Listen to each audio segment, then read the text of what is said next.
Hello दोस्तों, आज हम पढ़ेंगे आस्की कैरेक्टर्स। आस्की कैरेक्टर्स क्या होते हैं, कैसे इनको यूज किया जाता है, सी लैंग्वेज में इसको क्यों बनाया गया है, या फिर कोई भी इसके बारे में जानकारी हो जो सबसे ज्यादा इम्पोर्टेंट मानी जाती है, या फिर तो आप छोटे लेवल पे सीख रहे हो या फिर बड़े लेवल पे, कोई मैटर नहीं करता। आज ये टॉपिक यहीं पे पूरा कंप्लीट होने वाला है। तो चलिए स्टार्ट करते हैं, बिना टाइम को वेस्ट करें और सीखते हैं आस्की कैरेक्टर्स कैसे निकालते हैं, कैसे होते हैं, और हम सी प्रोग्रामिंग का यूज करके हम कैसे पता कर सकते हैं कि आस्की कैरेक्टर कौन सा क्या है।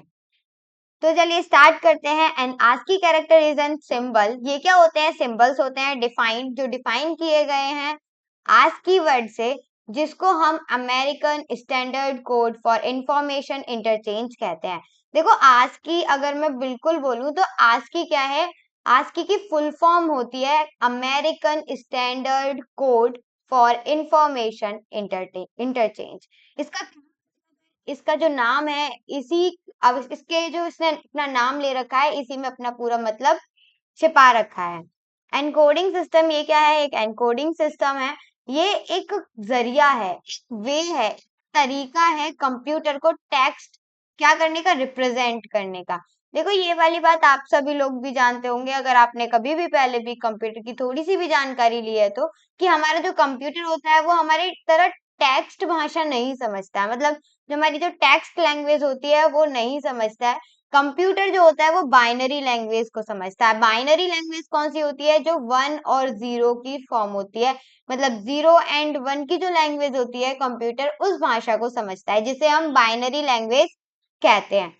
तो हम अगर देखें आज की नंबर, तो हम मैं बिल्कुल सिंपल बताऊं तो ए जो होता है हमारी 65 होता है। मतलब आज की नंबर जो हम कहते हैं आज की नंबर, तो ए का आज की नंबर क्या होता है? 65। जेड का होता है 90, स्मॉल ए का क्या होता है? 97, और स्मॉल जेड का 122। अब मान लो हमारे पास इतने सारे कैरेक्टर्स हैं, इतनी सारी चीजें हैं, हम सबका आज की नंबर याद थोड़ी करने बैठेंगे। वो तो एक चीज बन जाती है कि जब हम बहुत ज्यादा प्रैक्टिस करते हैं, बहुत ज्यादा प्रोग्रामिंग को यूज करते हैं, तो हमें ऑटोमेटिकली हमारे माइंड में वो सारी चीजें सेट हो जाती हैं। लेकिन हम शुरुआत से कर रहे हैं, तो अगर कोई बिगिनर है, कोई बिगिनर स्टूडेंट्स है, या फिर कोई भी है जो सीखना भी शुरू ही कर रहा है, उसके लिए कैसे वो पूरा माइंड में भर सकता है? उसके लिए तो प्रैक्टिस की जरूरत पड़ेगी, या फिर हमें पता होना चाहिए कि इस तरीके से हम ये सारी चीजें निकाल सकते हैं। इसके कुछ की पॉइंट्स होते हैं जिनको मैं आपको समझा देती हूँ। देखो, जो आस्की नंबर्स होते हैं ना, वो असाइन होते हैं 1 से लेके 127 तक। मतलब पूरे आस्की नंबर कितने होते हैं? 127 होते हैं। हर कैरेक्टर का कोई एक आस्की नंबर होता है, हर कैरेक्टर। फिर चाहे वो स्पेस हो, चाहे एक्सक्लेमेटरी साइन हो, चाहे स्टार हो, चाहे एंड हो, या फिर कोई कैपिटल ए लिख रहा है, कैपिटल एस, या फिर स्मॉल एस, कुछ भी ऐसा कैरेक्टर, कोई भी कैरेक्टर आप ले सकते हो। कोई लेटर है, कोई डिजिट है, कोई पंचुएशन मार्क है। मार्क मतलब क्या हो गया? एक्सक्लेमेटरी साइन हो गया, या फिर परसेंटेज का साइन हो गया, एंड का साइन हो गया, ये वाली चीज है। और या फिर तो वो कंट्रोल कोड, मतलब कंट्रोल कोड अलग ही चीज है। मतलब हमारे जो कीबोर्ड में वो सारी चीजें आपको यहाँ पे मिल जाएंगी। तो इन सभी के लिए क्या होता है? एक अलग से आस्की नंबर असाइंड होता है। It uses 7 bits to store each character. ये क्या करते हैं? हर कैरेक्टर को, मतलब एक कैरेक्टर को स्टोर करने के लिए कितने बिट्स यूज किए जाते हैं? 7 बिट्स। याद रखिएगा, 7 बाइट्स नहीं बोल रही हूँ, 7 बिट्स बोल रही हूँ। कितने? 7 बिट्स। 7 बाइट्स और 7 बिट्स दोनों में बहुत ज्यादा अंतर होता है। 7 बिट्स बहुत ज्यादा कम है 7 बाइट्स से। बाइट्स जो होता है वो बहुत ज्यादा बड़ा हो जाता है। एक बिट में कितने बाइट्स होते हैं? 8 बाइट्स होते हैं। फिर तो 7 बाइट्स में 7 into 8 बाइट्स होंगे। दोनों चीजें अलग हैं। अगर मैं एग्जाम्पल के तौर पे बोलूं तो देखो, मैंने ए का पहले ही बता दिया था 65, स्मॉल ए का 97। अगर मैं बोलूं कि जीरो का आस्की होता है, तो हाँ बिल्कुल होता है, ये भी तो एक कैरेक्टर है। तो 48। मैंने बोला था एक्सक्लेमेटरी का क्या होगा फिर? यहाँ पे हो, जब आप करोगे या फिर करके देखोगे, बाकी हमें तो पता है कि एक्सक्लेमेटरी साइन का जो हमारा आस्की नंबर होता है वो कितना होता है? 33, और स्पेस का होता है 32। तो चलिए एक बार कोडिंग के थ्रू समझ के देखते हैं कि किस तरीके से ये सारी चीजें होती हैं। लेकिन आस्की नंबर कोई चीज होगी ना ऐसी जिससे हमें पता चला होगा कि हाँ आस्की कैरेक्टर्स इतने जरूरी हैं। तो इसकी एक छोटी सी स्टोरी है, वो मैं आपको बताऊंगी, लेकिन उससे पहले मैं चाहती हूँ कि आप सीख लो कोडिंग के थ्रू, ठीक है? तो यहाँ पे हम आएंगे अपने कोड ब्लॉक्स पे, कोड ब्लॉक्स को करेंगे ओपन, और ओपन करने के बाद न्यू फाइल को ओपन करेंगे, फिर सेव करेंगे। वही सेम प्रोसेस होने वाली है जो हम हमेशा करते हैं, कोड ब्लॉक्स को ओपन करते टाइम न्यू फाइल को करेंगे, सेव करेंगे। सेव आप किसी भी नाम से कर रहे हो, मैं इस टाइम ASCII.C से कर रही हूँ। इसको मैं एक बार ही मैक्सिमाइज कर देती हूँ, और यहाँ पे हम लिखेंगे सबसे पहले हैशटैग इंक्लूड stdio.h। अब हम क्या करने वाले हैं, ASCII नंबर, तो सबसे पहले इंट मेन मेथड को करेंगे स्टार्ट, और बाहर आके अपनी कर्ली ब्रैकेट्स में देखेंगे कि किस तरीके से हमारे ASCII नंबर जो होते हैं वो यूज करे जाते हैं।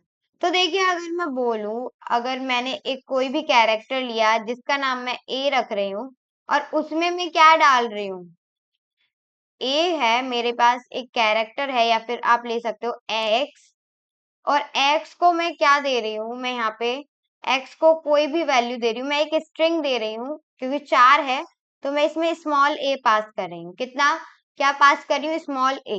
मतलब 4 नाम का एक डाटा टाइप है, मतलब एक्स नाम की कोई मेमोरी होगी जिसमें ए नाम का कोई कैरेक्टर स्टोर है, इस टाइप। अब उसके बाद मैं क्या करती हूँ, यहाँ पे मैं एक और 4 नाम का क्या बनाती हूँ, वेरिएबल, जो हमारा डाटा टाइप है वो। और इस बार मैं इसको y दूंगी, और इसमें मैं क्या करूंगी, इस बार कैपिटल ए को स्टोर करवाती हूँ। ठीक है, और इस बार मैं कोई इंट नाम का डाटा टाइप बनाऊंगी, और यहाँ पे क्या दूंगी, मैं a हमारा जो है एक वेरिएबल लेते हैं, और इसके अंदर मैं 0 को पुट करवाऊंगी, और एक और लेते हैं हम क्या, स्पेस। अब स्पेस को हम 4 में भी डिफाइन कर सकते हैं, एज योर विश, जो भी आप करना चाहते हैं वो आपके ऊपर है। तो मैं b इक्वल्स टू क्या कर रही हूँ, यहाँ पर स्पेस दे रही हूँ, बस स्पेस दे दिया और बाहर निकलना है। अब ये तो हो गया, लेकिन अभी हम अगर इसको रन करके देखें तो हमारे पास कुछ भी रिजल्ट वगैरह कुछ नहीं आने वाला। तो हम करेंगे प्रिंट एफ, और प्रिंट एफ में डबल कोट्स के अंदर अपनी कोडिंग को स्टार्ट करेंगे। कोडिंग तो स्टार्ट हो ही चुकी है, बस प्रिंट एफ के अंदर वाली कोडिंग पे स्टार्ट करेंगे।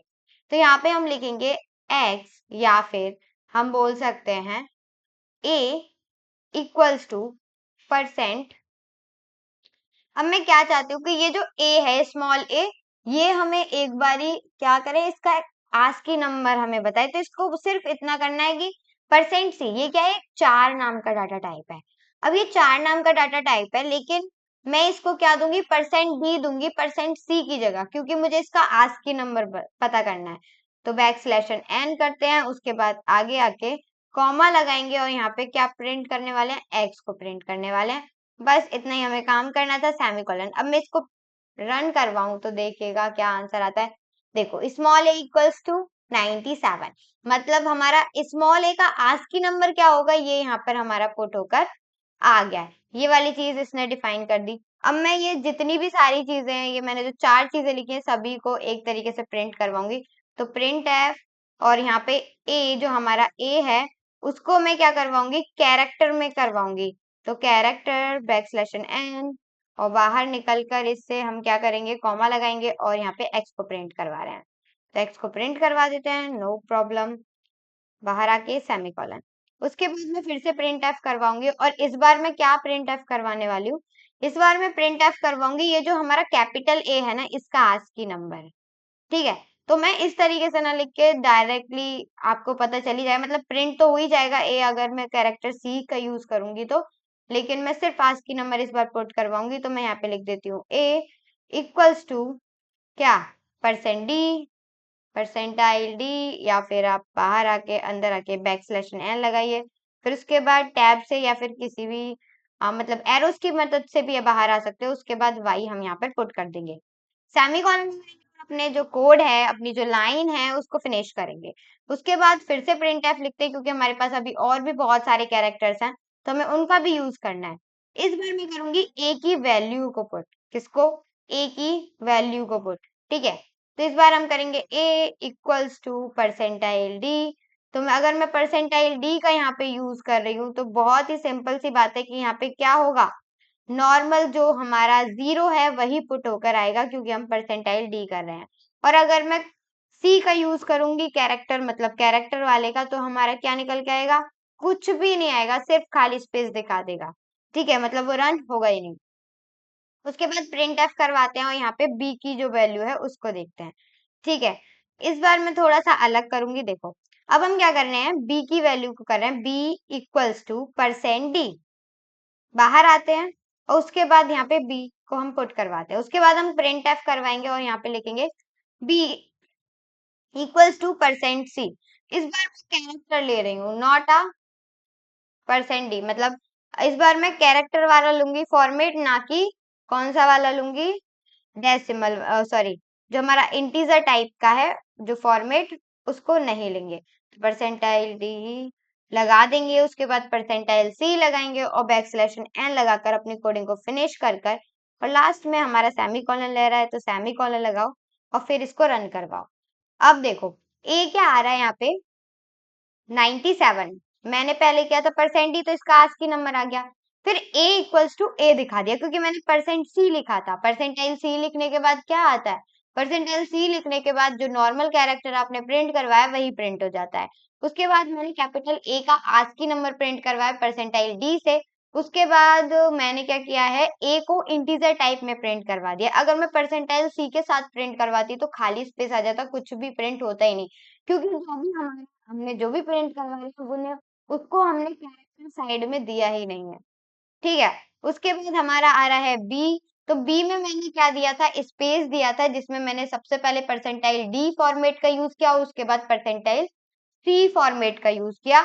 तो पहले में आ रहा है कि b इक्वल्स टू 32, मतलब क्या दे दिया इसने, परसेंटाइल डी पे इसने आस्की नंबर हमें प्रोवाइड कर दिया। लेकिन जब मैंने करेक्टर लिखा तो कैरेक्टर क्या है हमारा, तो कैरेक्टर तो स्पेस है, तो स्पेस होता है, उसको लिखा थोड़ी जा सकता है। स्पेस को सिर्फ हम स्पेस की तरह दिखा सकते हैं, ये देखो स्पेस है ना स्पेस। तो बस इतना ही हमें देखना था, यहाँ पे यही सारी चीजें होती हैं। किस तरीके से हम आस्की नंबर अपने प्रोग्राम के थ्रू निकलवा सकते हैं, ये वाली बात आ जाती है। लेकिन आस्की नंबर ऐसा भी तो हो सकता है कि हम यहाँ अलग यूज करते हैं, तो इसके लिए एक बड़ी सी आसान, जो मैंने इसका जो फुल फॉर्म है उसके पीछे की स्टोरी एक बार हम यहाँ पर पढ़ते हैं। तो देखो आस्की की जो फुल फॉर्म होती है, या फिर हम कह सकते हैं ASCII stand for American standard code, code for information interchange. देखो अमेरिकन है, हमारे इंडियन का क्यों नहीं है, ये वाली बात भी आपको सोचनी चाहिए अगर आप पढ़ रहे हो तो। स्टैंड कोड है, it's okay, for information, knowledge के लिए, और इंटरचेंज मतलब आप इंटरचेंज कर रहे हो अपने कोड को, ये वाली बात हो जाती है। अमेरिकन ही क्यों, तो क्या होता है कि आप अगर ध्यान से सुनोगे तो मैं आपको बताती हूँ, हमारे जो पहले जो टाइम था उसमें अलग अलग कोड हुआ करते थे, अलग अलग आस्की नंबर्स हुआ करते थे। एक बार हम पेंट अपना खोलते हैं और चीजों को समझते हैं। तो हम क्या करते हैं, एक बार लेते हैं कि अब की बार मैं क्या करती हूँ, यहाँ पे सबसे पहले अमेरिकन जो हमारा यूएसए, सीधे यूएसए पे चलते हैं। इतना बड़ा लिखने से अच्छा है कि सीधे यूएसए लिख दो। तो मैंने यहाँ पे लिखा यूएसए। उसके बाद आप अगर ध्यान से सुनोगे तो देखो यूएसए, जब यूएसए में कोडिंग हुई थी, मतलब कोड किया था, तो वहां पर ए को किसी और आस्की कोड से डिनोट किया जाता था। तो आप कुछ भी ले सकते हो, अभी मान लो कि 110 से किया, फिर बी को वो किसी और चीज से लिया करते थे, जैसे कि हमने ले लिया 101, ठीक है, इस तरीके से। Same as it is India में भी कुछ और कोड चलता होगा, ठीक है, आस्की नंबर चलते होंगे इंडिया में भी। तो ए को वो क्या किया करते थे, ए को कुछ और लिया करते थे, मतलब आज मतलब यूएस जो हमारा आस्की कोड था वो अलग था, इंडिया का कुछ और था। अगर जापान में लेंगे तो जापान का कुछ और था, चाइना का लेंगे तो चाइना का कुछ और था, मतलब सभी का अलग अलग था। मान लिया मैंने ये हमारा 101 मतलब 111 था हमारे इंडिया में, और बी का था क्या 110, ठीक है। अब इंडिया वालों ने एक कोड भेजा यूएसए वालों को, कौन सा कोड, ए बी कोड भेजा मान लो। तो ए बी कोड उनके आस्की नंबर के हिसाब से ये बनेगा 1110, ये हमारा हो गया ए बी कोड, जो हमारा आस्की नंबर के हिसाब से बना। जबकि अब मैं इसको यूएसए में लेके जाऊं तो यहाँ पे ये कुछ और ही मतलब निकालेगा, क्योंकि यहाँ पे एबी कोड का क्या मतलब है, यहाँ पे एबी कोड का मतलब है 110 एंड 101, और दोनों का मतलब बहुत ही ज्यादा अलग है। यहाँ पे आप देख सकते हो दोनों जो नंबर्स हैं वो बिल्कुल ही अलग हैं। इसीलिए क्या करा जाता है, एक मीटिंग रखी जाती है और वहां पे चेक किया जाता है कि किस कंट्री का जो हमारा कोड है वो ज्यादा बेहतर है, ज्यादा अच्छा है और ज्यादा अच्छे से समझ में आने वाला है। तो वहां पे ये सारी चीजें देखते हुए ये डिसाइड किया जाता है कि जो हमारा यूएसए का कोड है, जो हमारे अमेरिका का कोड है, वो सबसे ज्यादा अच्छा और सिंपल है, मतलब सबसे ज्यादा बेस्ट हमें माना गया है। तो इसीलिए वहां पे ऐलान कर दिया जाता है, या फिर आप कह सकते हो वहां पे बता दिया जाता है कि आज के बाद अगर कहीं भी कोड चलेगा, कहीं से भी कुछ भी कोड यूज किया जाएगा, मतलब हमारे जो भी हमारी अर्थ है, कहीं भी चले जाओ, वहां पर कोड किसका चलेगा कंप्यूटर के लिए? यूएसए का, मतलब अमेरिका का ही कोड वहां पे चला जाएगा। ठीक है, मतलब ASCII नंबर जो है वो किसके हिसाब से चलते हैं? अमेरिका कंट्री के हिसाब से चलते हैं, इसीलिए यहाँ पे नाम दे रखा है American standard code for information interchange. ये वाली चीज आपको अच्छे से समझ में आ गई होगी, क्लियर आ गई होगी। आप किस तरीके से कोड को, कोड के मतलब जो हमारे ASCII नंबर्स हैं उनको कोड के थ्रू कैसे पता कर सकते हो, ये वाली चीज भी समझ में आ गई होगी। और जो हमारे कैरेक्टर्स होते हैं वो 1 1 बाइट के होते हैं, इसीलिए एक से, मतलब मैं बोलूं कैपिटल ए का 65 है तो कैपिटल बी का 66 होगा, कैपिटल सी का 67 होगा, कैपिटल जेड का 90 तक, मतलब ए टू जेड यहाँ पे क्या हो रहा है, 65 से 90 तक जा रहा है। मतलब यहाँ पे टोटल कितने नंबर्स होंगे बीच में? टोटल होंगे यहाँ पर 26। ठीक है, ये वाली चीज आपको समझ में आ गई होगी। आई होप सारी चीजें क्लियर हैं, समझ में आ गई होंगी। अभी भी कोई कंफ्यूजन, कोई भी डाउट है तो आप हमसे पूछ सकते हैं कमेंट बॉक्स में लिखकर। बाकी thank you so much for watching video, और वीडियो अच्छी लगी तो लाइक शेयर एंड सब्सक्राइब जरूर करें।